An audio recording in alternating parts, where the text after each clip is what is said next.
बिस्मिल्लाहिर्रहमानिर्रहीम। अस्सलाम वालेकुम फिफ्थ क्लास स्टूडेंट, हम पढ़ रहे थे हजर अस्वद की कहानी। आज हम उसकी एक्सरसाइज करेंगे। ये मश्क है उसकी। सवाल नंबर 1 है और इसके 5 हिस्से हैं। सवाल नंबर 1 के अलिफ बे जीम दाल और हे। आज हम 3 करेंगे, ठीक है, जीम तक। खाना काबा कब तामीर हुआ? जवाब है इसका खाना काबा तकरीबन 4000 साल पहले तामीर हुआ।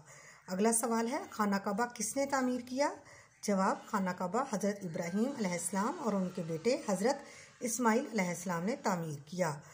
अगला सवाल है आखिरी जीम हजर अस्वद की तनसीब के मौका पर किस बात का खदशा था यानी डर था? जवाब है इसका हजर अस्वद की तनसीब के मौका पर कबाइल के दरमियान यानी कबीलों के दरमियान जंग के छिड़ जाने का खदशा था कि यही था ना कि हर कबीला चाहता था कि उसको ये सादत मिले, इसको नस्ब करने की, हजर अस्वद को। लेकिन इस मामले को किसने हल किया? कौन पहुंचा था सुबह सवेरे? हज़रत मोहम्मद सल्लल्लाहु अलैहि वसल्लम पहुंचे। बड़ी हिकमत के साथ उन्होंने इस जंग को टाला, इस लड़ाई को, ठीक है। आज के लिए बेटे इतना ही और इंशाल्लाह कल जो है हम अपने बाकी सवालों के जवाब देंगे। ओके, अल्लाह हाफिज़।